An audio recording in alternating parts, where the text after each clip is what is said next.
Hello, my name is Mireille Guiliano, and I'm the author of Women, Work, and the Art of Savoir, Faire, Business Sense and Sensibility.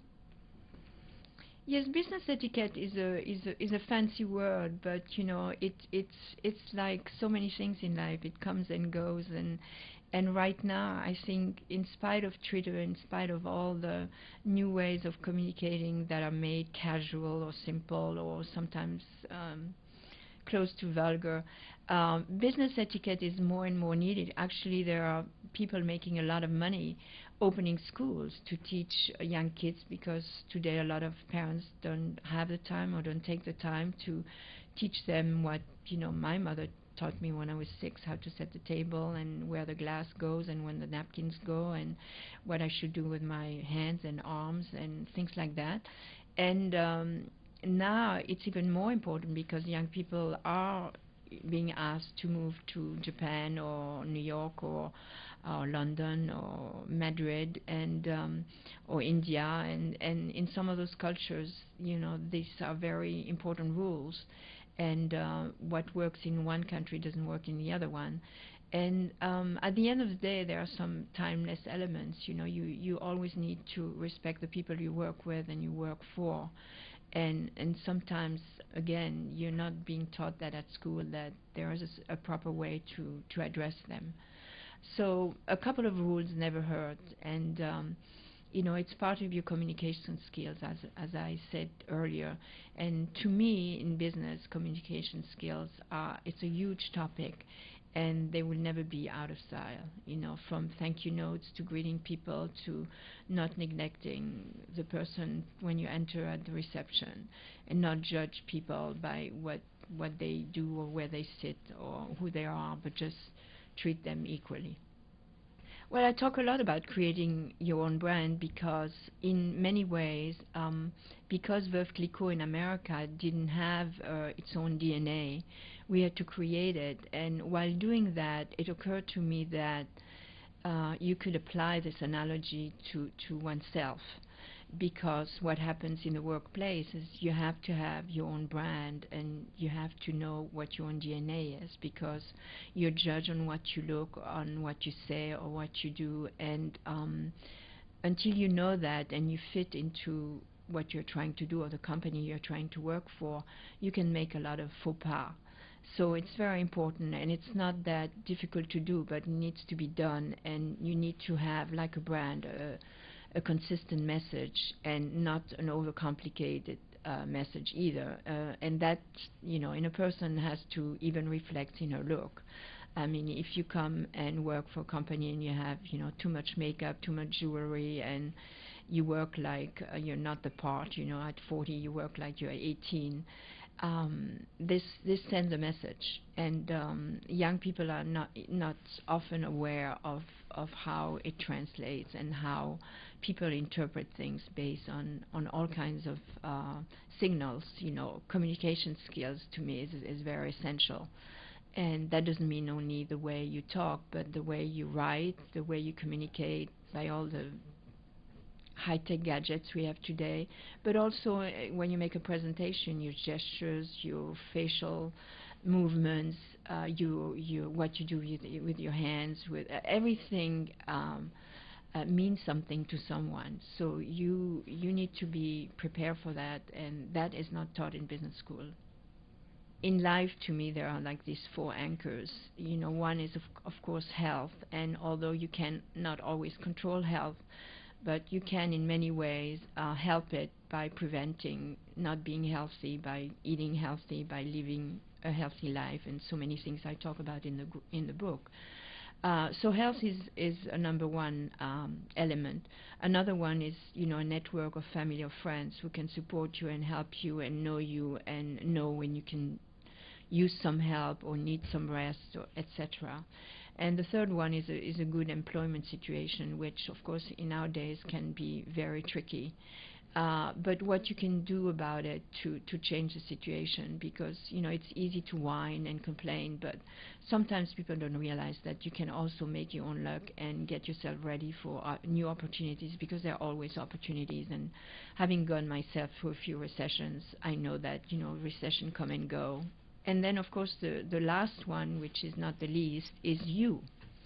And you means your principle, your values, your interests, your time, and you time, what I call me time.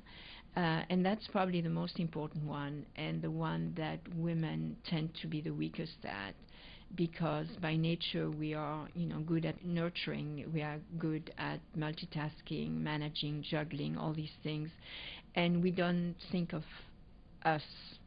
And yet, to have this kind of healthy balance between work and life, you need to take care of yourself. And that might, again, is different for everybody, but it might be just, 5 or 10 minutes a day, or it might be a couple of times a week, or it can be an hour a day.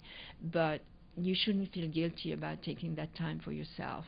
Yes, I made a point to talk, in a book on business, I talk about all kinds of topics like etiquette, like wardrobes, like entertainment. And wardrobe, in my experience with having a lot of young women staff, can certainly be stressful, because people, especially in the luxury business, people have to dress well, but that doesn't mean you have to spend a fortune on clothes, or wear designer clothes. And you need a couple of items. And I remember when I was young, saving a whole year to buy myself a new suit. And with that, the next year I would buy a nice blouse, or another season a scarf, and all of a sudden I had 4 outfits out of one. So you've got to use your brain, and again, learn about your DNA and what you want to look, what image you want to project. The next step for me is to go back to New York, and one thing at a time, and launch the book in New York and the States, visiting half a dozen cities and doing readings and lectures. And then, of course, I have one very important website, my French Women Don't Get Fat website, which is free and has readers from all over the world, and is quite demanding in terms of my time and my input. I also do some writing for different groups, different magazines, and I'm finishing the third of the French Woman trilogy, the French Woman Don't Get Fat cookbook, which is a cookbook, but much more than that, because it comes back to more health tips and more great eating tips, and a little magical trick for those who didn't like my leaks, but there are a few of them. And then who knows, maybe write some more, maybe lecture a lot, definitely lecture a lot, because already many universities have asked me to come and talk. And that will take me into next spring. And of course, as you probably know, there is a movie that is being made, or half made. At least the scripts are done, and there are now directors looking at it and finding some actors and all that. But Hilary Swank's company bought the rights and is determined to do it. So it's a bunch of women behind it, and I feel that if there's a will, there's a way, and hopefully it will be done and translate the message of the books, and be at the same time a romantic comedy and filmed in beautiful spots, which will give women a little, hour and a half of relaxed time and beauty, and not having to face violent and brutal and sad and depressing movies. So if you accomplish that while giving the message, it's a good thing. So, but when that will be, no, I don't know yet. So meanwhile, I take it, a day, a week at a time, and enjoy myself, just speaking about messages, and trying to help a few women here and there. My advice to women at the start of their careers is that, don't let yourself be fooled. There are lots of opportunities, but also it's important to sort of have a reality check, of what your skills are, what your interests are, and don't force yourself into something you don't want to do.